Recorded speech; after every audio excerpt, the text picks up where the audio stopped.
Oi, pessoal, tudo bem com vocês? Bom, pessoal, meu nome é Patrícia.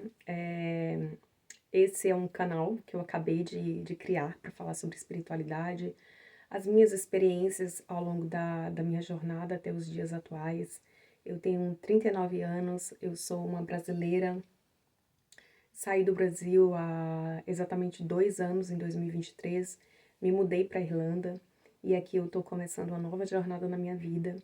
Eu gostaria de compartilhar com vocês toda a minha trajetória desde da minha infância até os dias atuais e como que a espiritualidade se aflorou na minha vida, tá?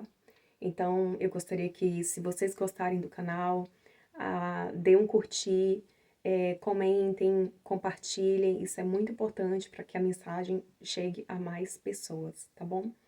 Bom, pessoal, como a partir da minha apresentação, eu comecei minha trajetória espiritual, gente, desde os meus mais fortemente a partir dos meus 14 anos, tá? Eu estudo espiritualidade junto com meu pai desde os 10 anos de idade. Por quê? Meu pai era médium de incorporação, meu pai frequentava centro espírita, meu pai tinha um centro espírita junto com a ex-esposa dele, a primeira esposa dele, e ele era um médium de incorporação, e a linhagem que meu pai atuava dentro do centro espírita é com a linha de caboclos. Então, meu pai tinha um índio e tal, que dava as instruções ali, passo a passo, do desenvolvimento da mediunidade do meu pai. E foi através do meu pai que eu desenvolvi a minha espiritualidade, tá? Eu vou ser bem honesta aqui, gente. A minha mediunidade é mais, assim, uma mediunidade intuitiva, tá? Eu sou uma pessoa bem intuitiva, eu sou uma pessoa bem sensitiva nesse sentido, mas eu não vejo espíritos, enfim, eu não vejo espíritos, eu não tenho vidência, nada desse tipo, tá? Eu não vou ser hipócrita aqui em falar pra vocês, eu vejo espírito, eu consigo adivinhar alguma coisa, eu olho pra pessoa, eu fico sabendo da vida pregressa dela, do presente, do futuro, não, nada disso, tá? Então, como eu estava falando, eu comecei a estudar junto com meu pai desde muito cedo. Por quê? Porque meu pai, como ele frequentava centros espíritas, a vida inteira, meu pai foi médio desde quando era criança. Meu pai já tinha mediunidade. E dentro do centro espírita, meu pai desenvolveu a linhagem com os caboclos de ir para a área da saúde, entendeu? Então, meu pai fazia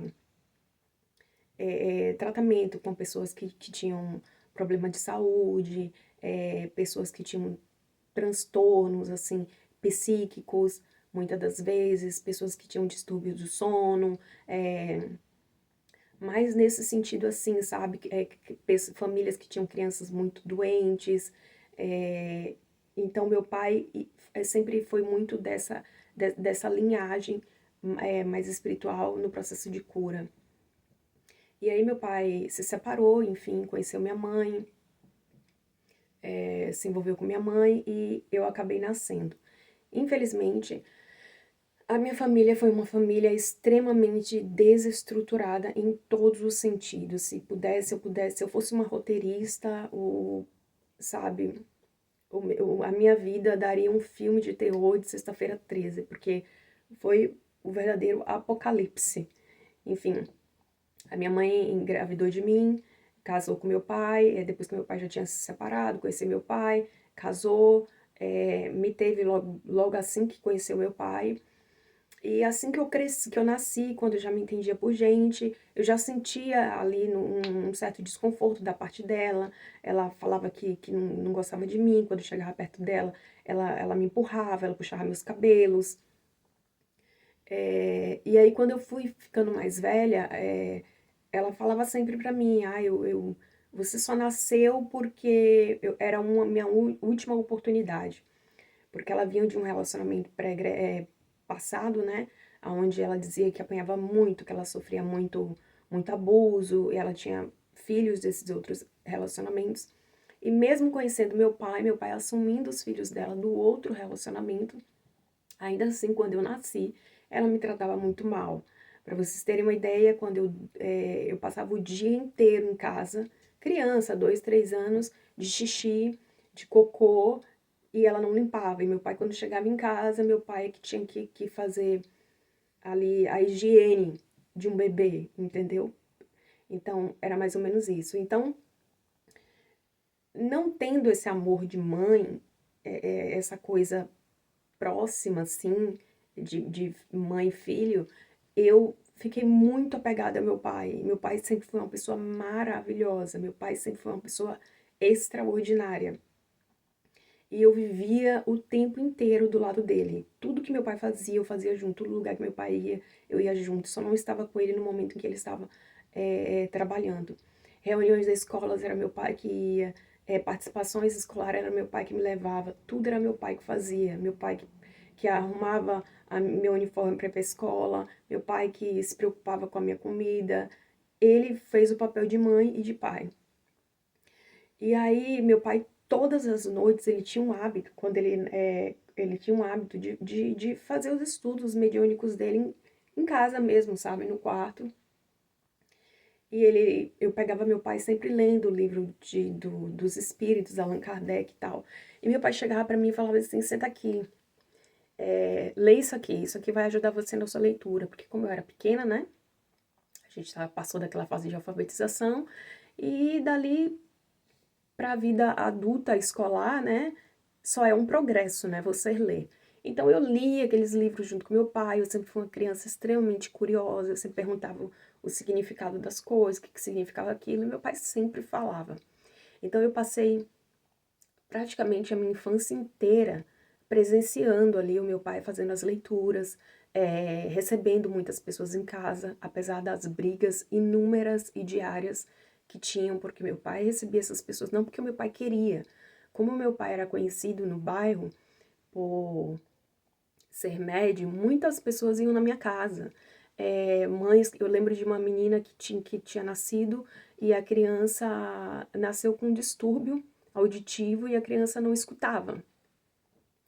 E essa mulher procurou meu pai e meu pai fez um tratamento nela, sabe? Meu pai não garantiu 100% nada, nunca garantia nada, até porque ele falava que o poder não vinha dele, ele era apenas um instrumento e ele fazia tratamentos. E eu nunca esqueci que a criança voltou a ouvir, sabe? A criança voltou a ouvir, não 100%, mas a criança passou a ouvir. Teve outros casos também que tinha uma criança também que não dormia e tal, e meu pai ajudou essa criança também. E ele tinha um amigo que estudou com ele a vida inteira e esse amigo se tornou alcoólatra. E meu pai passou a vida inteira ajudando esse amigo, entendeu? Levando esse amigo no centro, tentando ali com as desobsessões. E eu lembro que uma vez eu virei pro meu pai e falei assim: poxa, mas por que o senhor não tira o espírito dele, então, esse espírito tão negativo e tal? E meu pai falou assim: desobsessão é uma das coisas mais difíceis que existem. Não cabe só a nós, como médiuns, doutrinar e tal. Porque o ódio transcende as fronteiras, os séculos. É muito, muito difícil. A pessoa tem que querer se ajudar muito. É um processo quase que ele não dizia eterno, mas ele falava que enquanto o ódio durasse, o processo ali de obsessão continuaria. E por incrível que pareça, esse amigo, por ser muito amigo do meu pai, melhor amigo, ele começou a participar de um centro. Meu pai, nessa época, já participava de um outro centro espírita, como médium de mesa de incorporação. E meu pai levou esse amigo. E por muitos anos, esse amigo passou a frequentar o centro espírita. E por incrível que pareça, ele findou o alcoolismo. Ele se curou do alcoolismo e tal. E nunca mais ele voltou a beber. Esse homem, ele terminou seus estudos, ele fez faculdade, ele virou professor, ele abriu um cursinho para vestibular e tal. E até pouco tempo atrás eu soube que ele acabou desencarnando, mas que ele nunca mais tinha retornado pro álcool, pro vício. Ele refez a vida dele, entendeu? Eu me emociono porque essa pessoa fez um... Esse amigo do meu pai foi uma das pessoas, assim, que mais me ajudaram na vida. Vocês vão entender um pouquinho do porquê. Enfim, então esse era o trabalho do meu pai como médium. E eu passei a vida inteira não, a minha infância ali junto com meu pai, estudando muito a espiritualidade junto com ele. E como eu cresci ouvindo falar sobre espíritos, eu não tinha medo. Eu não via nada, mas eu falava pra ele, sempre perguntava pro meu pai, pai, como que é o espírito? Como que ele tá vestido? Porque meu pai, embora fosse médio de incorporação, ele via. Não todas as vezes, mas às vezes ele via. E ele falava, ah, ela tá com a roupa tal e tal. E eu falava, pai, ela é bonita. E ele falava. Aí eu lembro que a minha maior curiosidade é que todas as vezes eu queria saber o nome dos espíritos. Eu falei, pai, qual que é o nome dele? Aí ele falava, eu acho que eles não têm nome, porque é uma das coisas que eu sempre perguntei. E eles nunca me falaram o nome deles. Eu falei, nossa, mas eles não têm nome, mas por quê? Meu pai falou assim, tem coisas que não têm explicação. Infelizmente, eles não levam títulos por nomes, né? Eles são apenas espíritos amigos. E, e isso pra mim ficou muito assim preso assim no meu inconsciente, porque eu sempre estava muito curiosa. Eu falei, pai, mas como que ela é? Como que é o cabelo? Aí às vezes meu pai falava, olha, ela tem um cabelo assim, ele tem um cabelo assim, ele tem uma barba e tal. Eu falei, tá, mas pergunta o nome dele. Aí às vezes eu ficava insistindo tanto que meu pai perguntava. Aí meu pai virava pra mim e falou assim, ele não respondeu não. Eles não gostam de que a gente fique perguntando qual é o nome deles. E eles nunca falam o nome deles. Eu não sei se isso é uma regra para os espíritos em gerais, mas pelo menos eu cresci ouvindo meu pai falar isso, que os espíritos não falavam os nomes deles, entendeu? Era como se fosse tipo uma regra, assim, não te interessa o meu nome, então pra que você quer saber meu nome? Me chame do que você achar adequado, enfim. E aí, quando eu tava com 10 anos, um belo dia, meu pai chegou pra mim, sentou e falou bem assim, vem cá, senta aqui comigo, era uma noite, e ele virou pra mim e falou bem assim, eu preciso ter uma conversa com você muito séria. E ele virou pra mim e falou assim, eu vou fazer a viagem. Eu vou fazer a viagem porque os meus dias aqui já não vão mais ter mais, não tem mais créditos aqui. E eu vou te pedir uma coisa. Seja forte. Seja forte e não desista. Porque a vida não vai ser fácil pra você. Assim como não é fácil pra ninguém. Mas e pra você não vai ser diferente. Você vai sofrer. Você vai cair. Você vai chorar muito. Isso, gente, eu tinha 10 anos. E eu ficava assim olhando pro meu pai e falei, nossa, mas por quê? Que viagem que o senhor vai fazer? E ele virou pra mim e falou assim, eu vou te falar porque eu sei que isso não vai te abalar tanto. Mas os meus dias aqui na Terra já acabaram. Os próximos anos, não sei quantos anos a mais ou a menos, eu vou desencarnar. Então eu gostaria que você se cuidasse. Você é muito nova ainda. Você vai apanhar muito, muito na sua vida. Mas não desista. E acredite, a vida não acaba aqui. Isso aqui é uma ilusão. Meu pai falava, isso aqui é uma ilusão passageira. É uma escola onde a gente precisa aprender a cada dia. Então, não desista de forma alguma. Seja a melhor pessoa que você puder ser para você e para o próximo. Abra as portas da sua vida para ajudar as pessoas.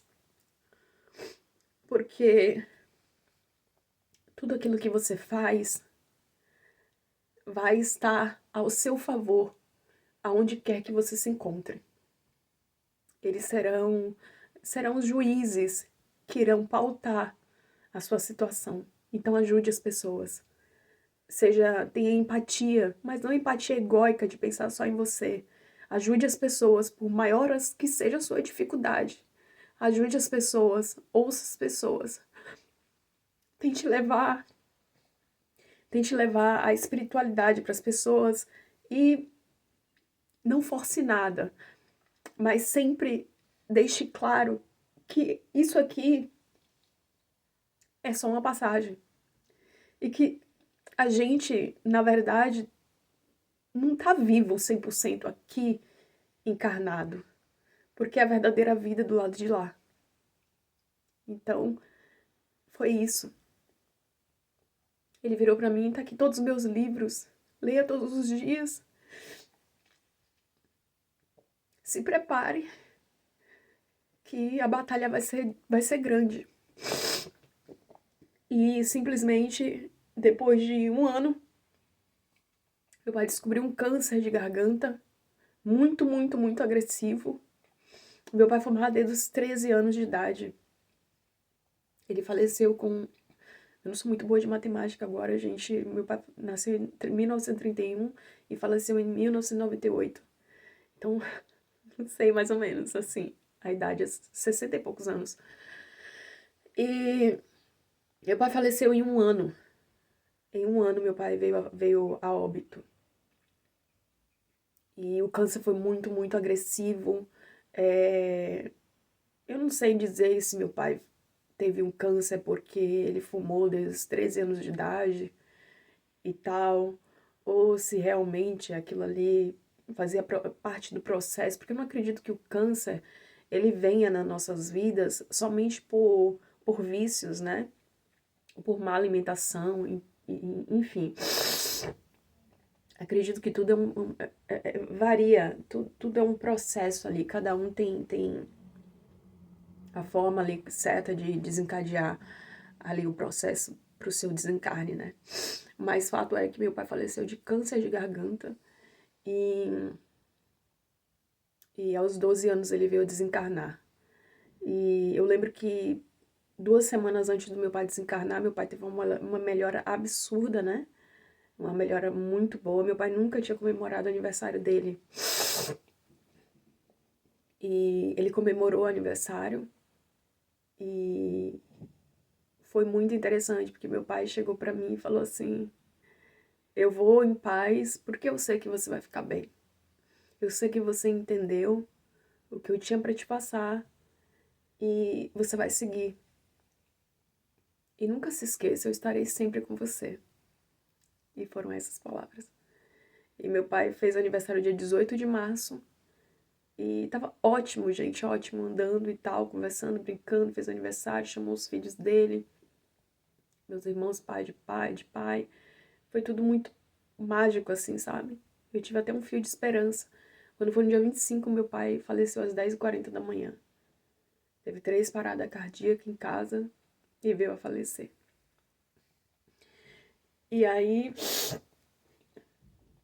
no mesmo dia que meu pai faleceu, né? No dia seguinte, quer dizer, do enterro do meu pai, assim que eu cheguei em casa, ali eu achava que quando meu pai falava que as coisas seriam muito difíceis, eu achava que demoraria, só quando eu tivesse adulta.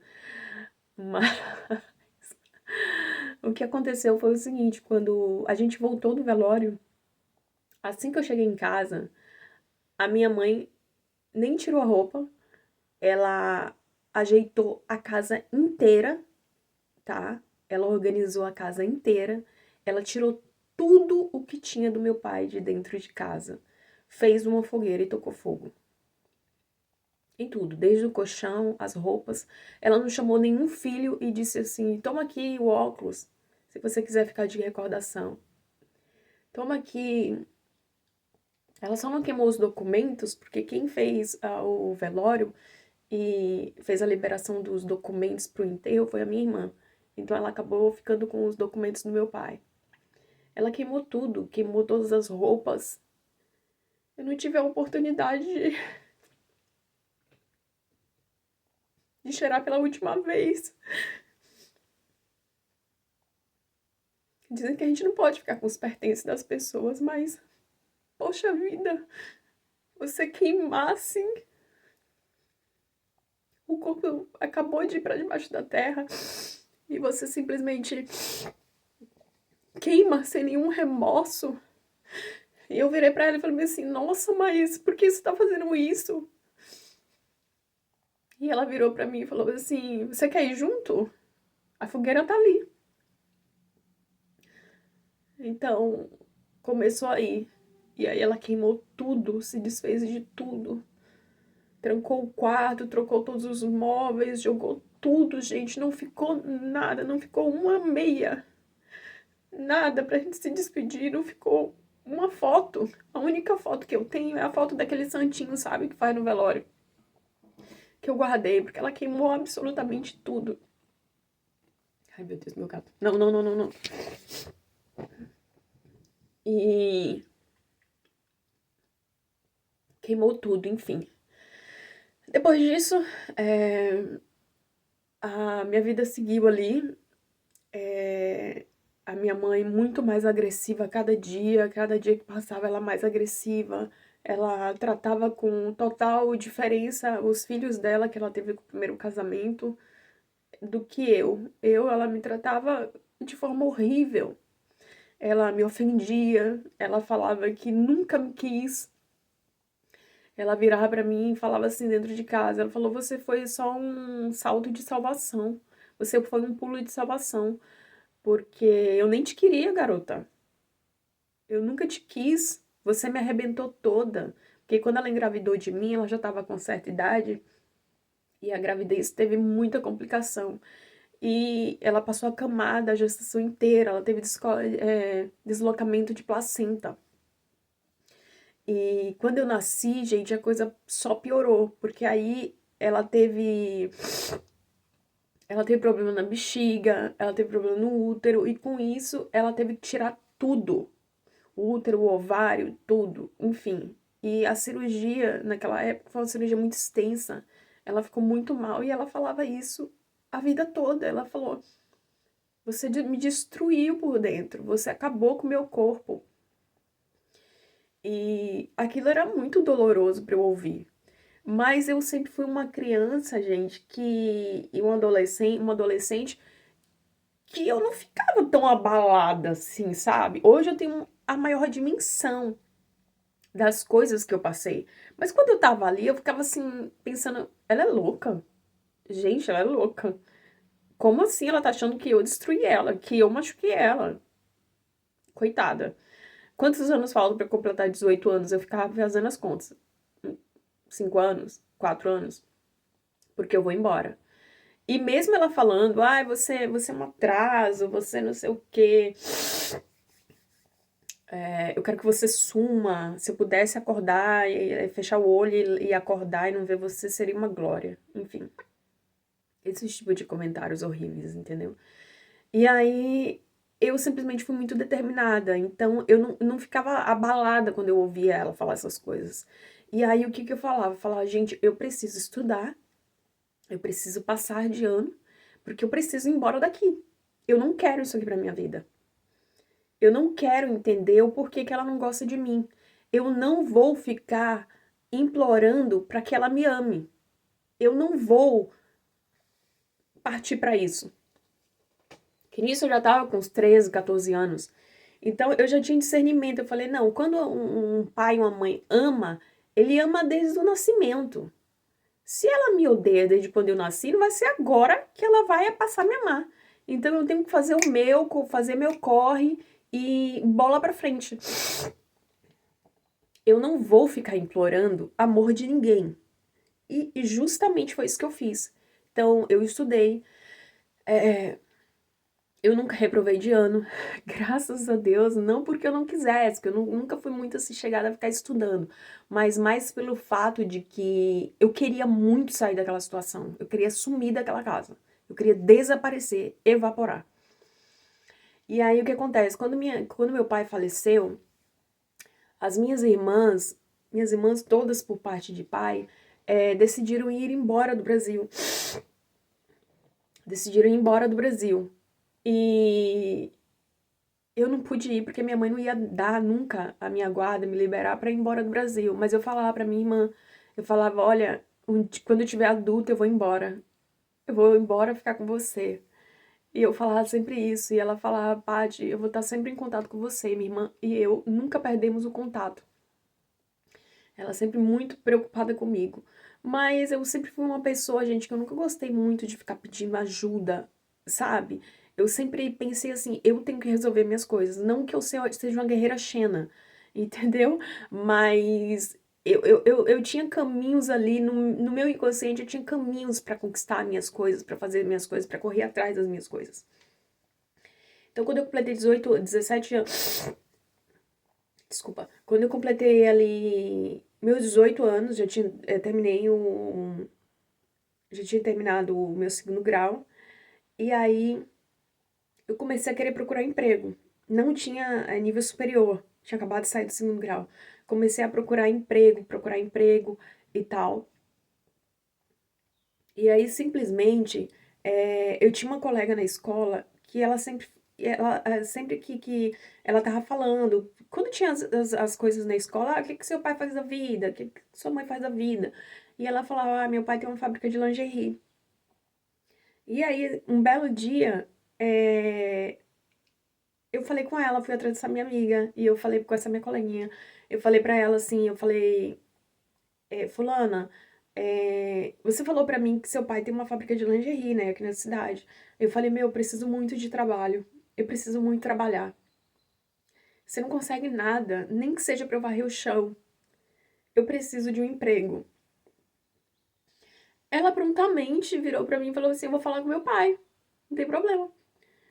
Aí ela virou pra mim, no dia seguinte, ela virou pra mim e falou assim, olha, Paty, eu falei com o pai, mas assim, o pai tá se separando da minha mãe. E porque ele acabou de abrir uma outra fábrica em Fortaleza de lingerie, né? E como minha mãe nunca gostou de trabalhar nesse ramo, provavelmente as coisas aqui em Alagoinhas não vão prosperar, não vai adiante, entendeu? Mas se você quiser, a gente tá num prazo aí de um ano pra ficar só aqui em Alagoinhas, depois a gente se muda pra Fortaleza. Mas se você quiser, começar a trabalhar, é um trabalho simples, a gente não consegue pagar fortunas, porque é uma cidade do interior, mas a gente pensa em prosperar mais lá em Fortaleza. Mas se você quiser, vai amanhã lá na fábrica pra falar com meu pai. E aí eu fui lá, gente. Fui lá e comecei a trabalhar. Comecei a trabalhar lá na fábrica. Eu comecei a trabalhar com reposição de numerações, né, dos moldes para fazer as lingeries, né? E ali eu fiquei trabalhando por 6 meses. Depois de 6 meses, o pai dela com ela falou bem assim: pergunta se ela não quer ir pra Fortaleza pra trabalhar lá na fábrica que a gente vai abrir. E aí eu acabei indo.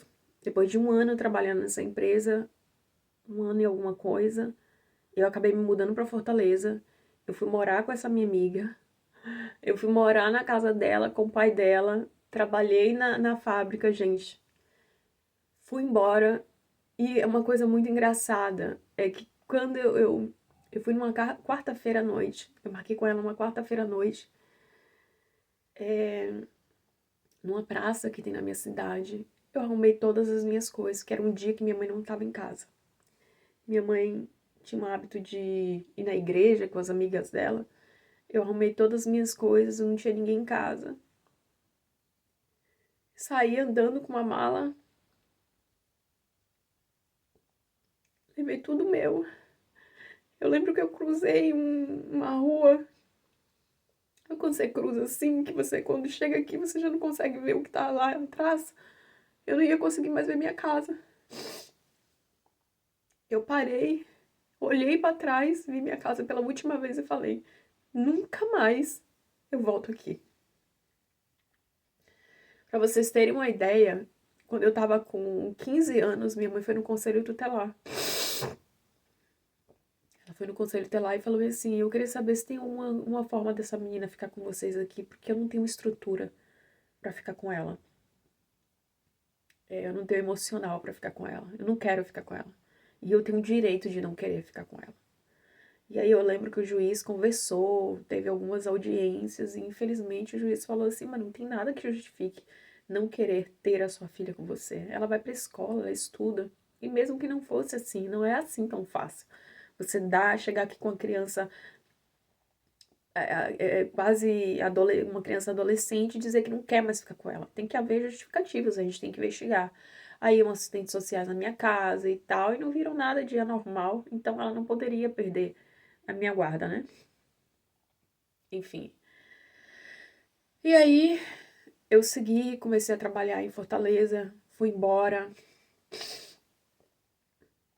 e trabalhava o dia inteiro, gente. Era muito duro, era um negócio pesadíssimo, mas eu tava muito feliz, ganhava pouco e comecei a estudar. Comecei a estudar, ver pré-vestibular, não ia poder pagar uma faculdade cara. Comecei a correr atrás e eu não sei, quando o universo tem que confabular as coisas acontecem. Eu peguei, prestei um vestibular, estudei 6 meses para vestibular, prestei meu primeiro vestibular e passei. Passei no vestibular, entrei, fiz minha primeira faculdade, foram quase 6 anos estudando. E, cara, quando eu terminei meu vestibular, foi a melhor sensação que eu poderia ter na minha vida, gente. Quando eu subi, assim, na hora da cerimônia e que eu recebi meu diploma, foi um filme que passou na minha vida. De quando meu pai falava que as coisas não seriam fáceis, mas que eu não desistisse, eu não desisti. Fiz minha primeira faculdade, enfim.